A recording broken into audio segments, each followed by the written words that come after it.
1942. America, rising quickly from the crime of Pearl Harbor, answers the challenge to liberty and freedom. Hordes of sleek planes are guarding the skies over our homeland, while countless others are battling a treacherous foe.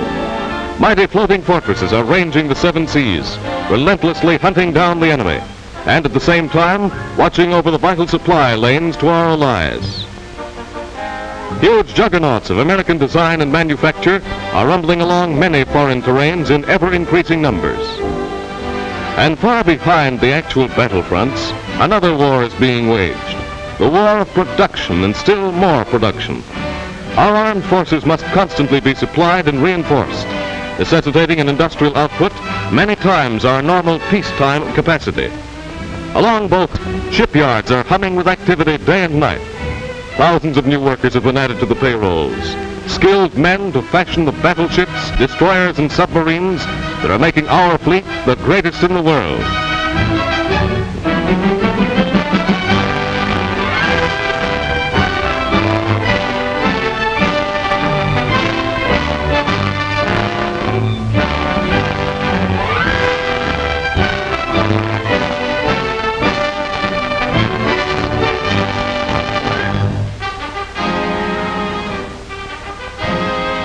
Behind the guarded doors of giant plants throughout the country, airplanes of every type and design are being built by the thousands. Sleek fighters, capable of doing over 400 miles an hour. Dive bombers that can swoop down on their prey at a speed of over 600 miles an hour. First, the skeleton of the plane is speedily formed by scores of skilled specialists. Every part must be fitted with microscopic accuracy. While the frame is being assembled, other workmen are building and testing the new powerful motors that will carry the plane into the sky. Equally important to the all-out war effort is production of tanks. These titans, some of which weigh over 50 tons and contain more than 40,000 specially made parts, are now rolling off the assembly lines at a fantastic rate, ready to take their place in the fight for freedom.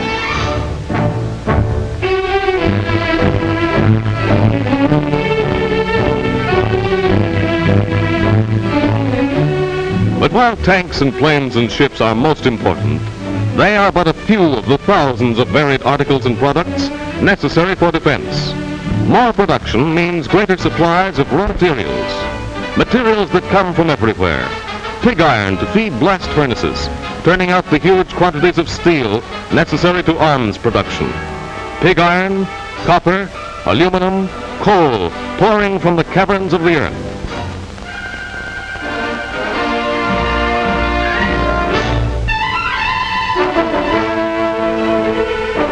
Rubber for the tires on which roll the modern mechanized army, and for 1,000 other uses.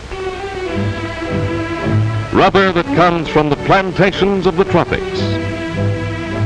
Materials from everywhere. Take leather, for example, so important to the production of ammunition belts, holsters, and gas masks.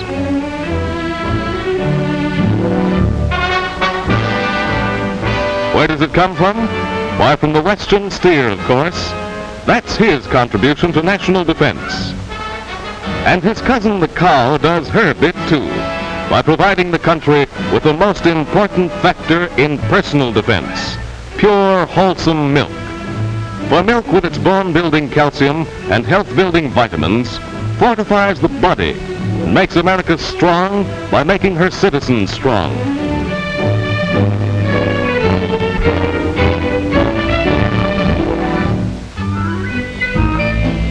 Young America learns the milk-drinking habit early, for their young bodies are constantly using up energy in the variety of activities that make up the day of the typical healthy youngster.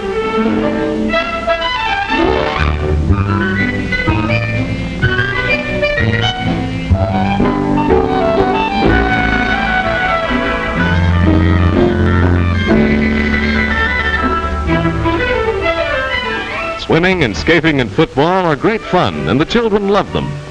But they are energy burners, and this energy must be replaced by nourishing foods. That is why smart mothers start their children off right each morning with a brimming glass of milk, for they know that no other food supplies as many healthful elements, and what is true for the children is even truer for adults. The tension and pace of these nerve-wracking days take a toll of our energies that is potentially dangerous unless we take extra care in the choice of proper food. More and more people are beginning to realize the importance of cream on their cereals and butter on bread, topped off with a glass of milk. For breakfast is the meal that sets us up for the rigors of city life, the continuous energy-draining effort to keep up with the pace and throb of the city itself.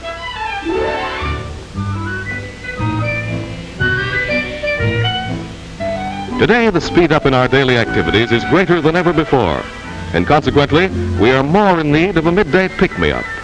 That is why many large department stores have set up milk bars where the tired shopper and the children may pause a moment and replenish their store of energy.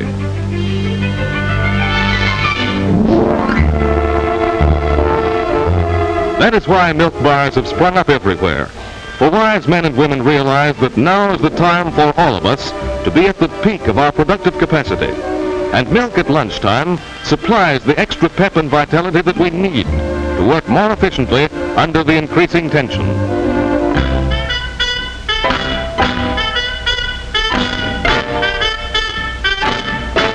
For working as they do in towers of concrete and stone, that glass of milk is their only chance to capture the healthful elements that come from broad green fields, bright sunshine, and fresh country air.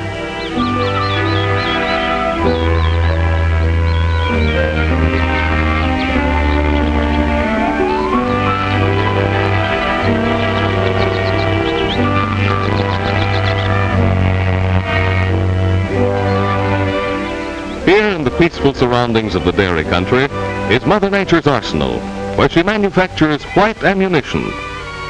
These cows have nothing to do but graze in the sun all day and sap up the health and vitality of the countryside so that it may be passed on in their milk to the people who are cooped up in the cities. These herds are made up of the finest breeds of dairy cows. This is a Guernsey cow. This type was brought to America in 1818 from the Isle of Guernsey in the English Channel. The Guernsey is a medium-sized cow, golden brown and white, producing a rich milk, yellow and creamy in color. The black and white marking of this cow identified as a Holstein, originally developed in Holland. There are more Holsteins in the United States than any other breed. This large, rugged brown cow is a brown Swiss. The breed was developed in Switzerland and imported to this country after the Civil War in 1869. The Ayrshire cow originated in Scotland. It is reddish-brown and white in color and produces a very high quality of milk.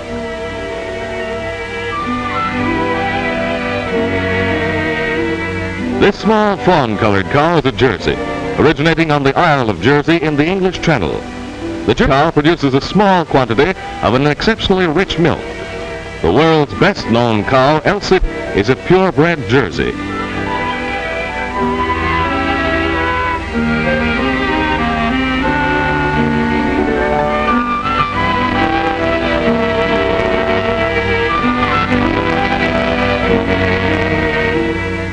Now, after a full day's grazing, the cows are on their way back to their spotless stalls. A far cry from the conditions prevalent in 1851, when Gail Borden was experimenting with milk preservation. At that time, cows were kept in dirty, unhealthful surroundings. Gail Borden realized that cleanliness was of utmost importance in the handling of cows and milk. But although this fact seems obvious to us now, he had to fight farmers tooth and nail to get his views accepted. Today, the things for which he fought have become the standards of the milk business. Cleanliness is the watchword, and everything from the barns and attendants to the cows themselves is under rigid inspection. For milk is more than just a business today, it is a public responsibility. Here the cows are being fed carefully prepared vitamin-rich silage and grain as a sort of dessert to top off their day in the pasture. Then, if she's thirsty, she need only press her mouth into the basin of this automatic fountain right beside her. Now, before the cow is ready for milking, she is carefully washed down by attendants who know, as does everyone else in the milk business, that you just can't be too clean where milk is concerned.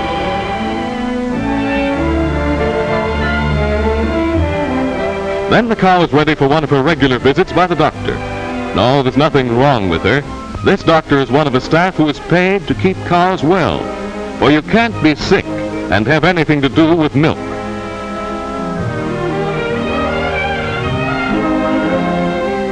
After a thorough examination, the doctor then takes a sample of the cow's milk. This he carefully checks for color and flakiness. And if the milk is up to the established high standard, the cow is then ready for the milker.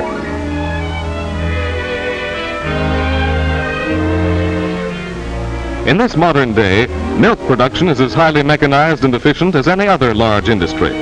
The cow still makes the milk, but then modern efficient machinery steps in. These mechanical milkers, for example, are both cleaner and faster than the old milking by hand process, and from the cow's standpoint, far more gentle.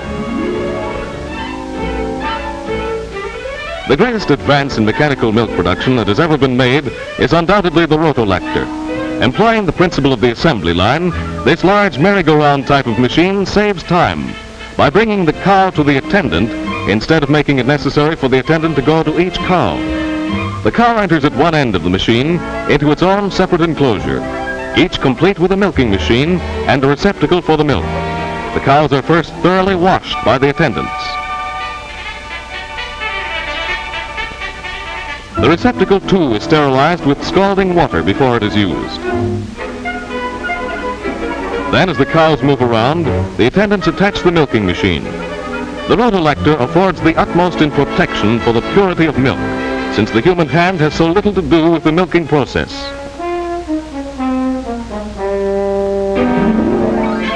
The milk leaves the cow and is pumped directly into the sterilized glass containers. A further safeguard is effected by taking the entire machine apart several times each day for thorough sterilization of every part. At frequent intervals, a large laboratory off the milking room takes samples of the milk for examination. Constant supervision of milk quality assures a uniformly pure product. In 5 minutes, the milking process is completed, and as each cow steps off the rotolactor, another one steps on. While it is undoubtedly the most ingenious, the rotolactor is but one of the many Borden developments designed to provide you with better, purer milk. The milk is then chilled before shipment.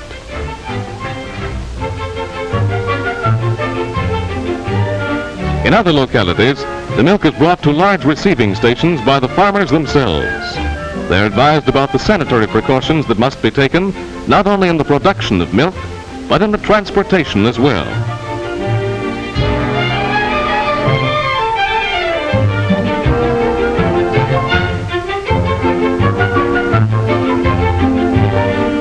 This milk, too, is carefully tested by trained technicians who sample each and every can of milk that is brought in.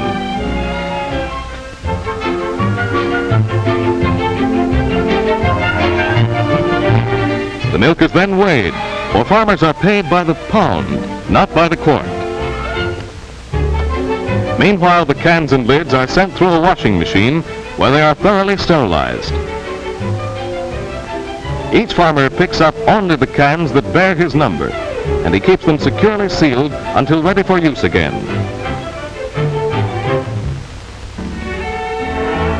In the laboratory, every known testing device is employed to check the appearance, purity, and quality of the milk. A very careful record is kept of each farmer's product, a sample of which is sent to the laboratory for detailed analysis, from which the amount of money due each farmer is computed. These tests also give the farmer valuable information on cow feeding and diets that will further raise the quality of milk from his farm. Thus, the laboratory serves a twofold purpose. First, by assuring the absolute purity of today's milk, and at the same time, investigating and discovering the means of making tomorrow's milk even finer.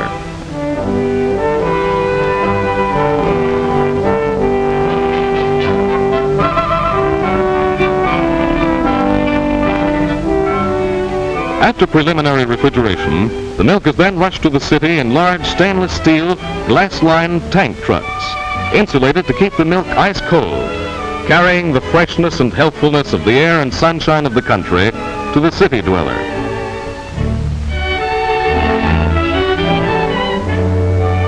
Arriving at the plant in the city, the milk is pasteurized for 30 minutes at a temperature of 143 degrees Fahrenheit as a final guarantee of safety.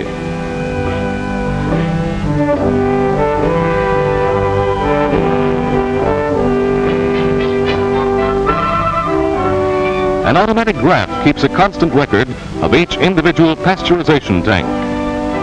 Under the health-giving rays of ultraviolet lights, some of the milk is irradiated before pasteurization, and thus important vitamin D is added to the many food elements milk already contains. In the filling room, the bottles come out of the washing machine where they've been thoroughly scoured and sterilized for a period of 22 minutes onto a conveyor that carries them directly to the filling machine.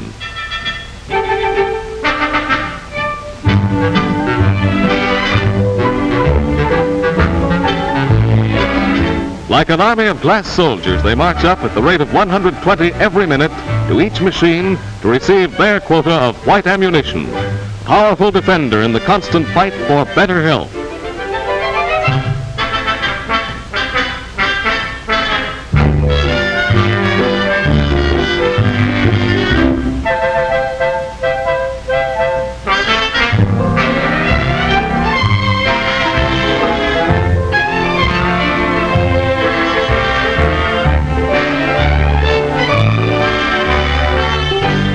As the filled bottles are placed in their cases, watchful attendants again examine them for imperfections and pass on only perfect bottles for delivery.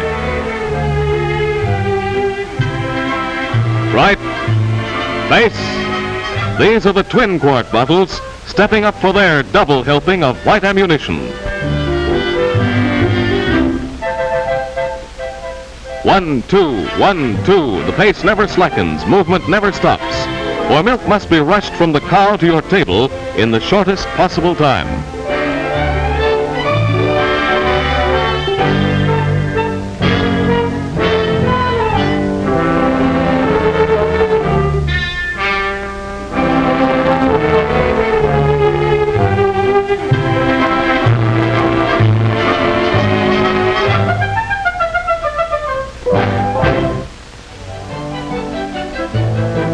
Here, as everywhere in the process of milk production, the laboratory plays an important part. Every step of pasteurization and bottling is carefully watched by scores of skilled technicians, utilizing every type of modern testing equipment and laboratory apparatus. It is their observations that make the milk you drink the safest, purest, and most healthful food you can buy.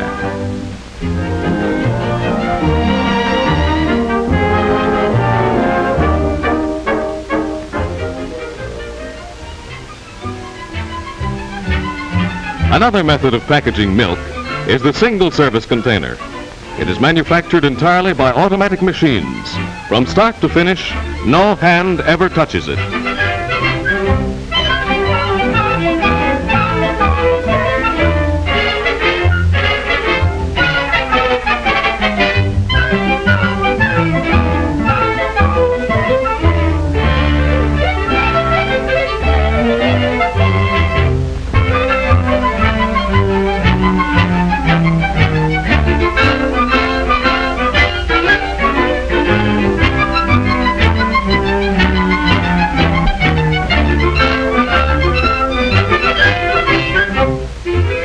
Once the container is formed, it is coated inside and out with scalding paraffin.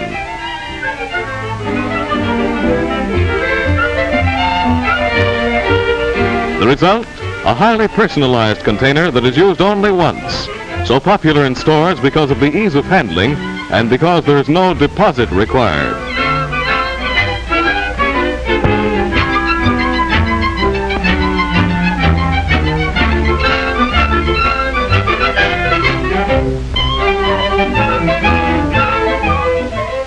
The containers are filled and packed in exactly the same manner as the bottles.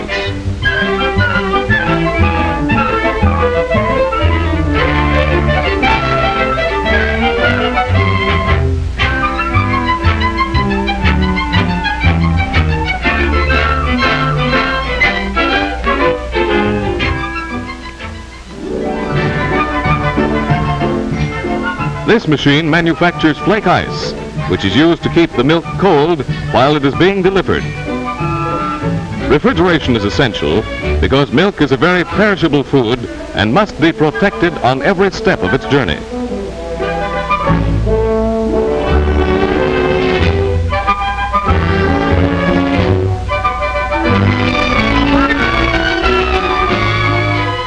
And now the milk is on the home stretch.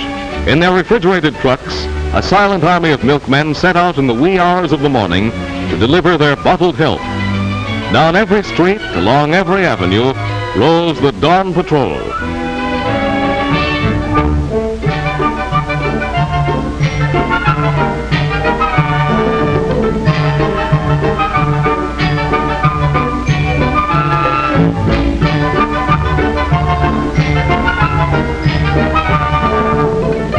We all take the bottle of milk for granted, but very few of us appreciate the long and intricate process that has made it possible to bring the magic fluid from the farm to our doorstep. A process involving selected herds of cattle, scientific farming, constant inspection, laboratory research, modern production machinery, and mechanized transportation. But it is far more important for us to appreciate the fact that milk is the foundation on which to build family meals. For packed into a quart of milk are a lot of essential food values that would be more difficult and far more expensive to secure otherwise.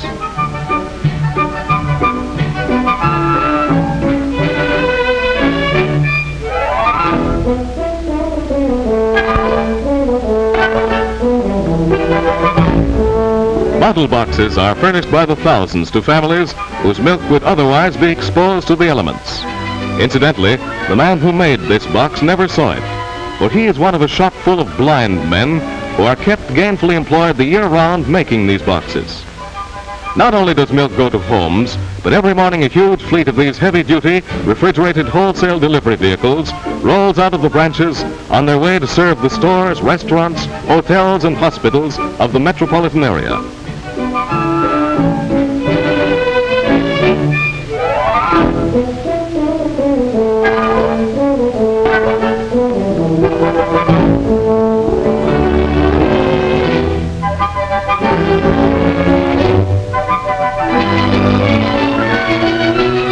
Today, milk is a featured item in food stores. In many self-service markets, these visual refrigerators permit a customer to select her own milk, cream, buttermilk, and other dairy products.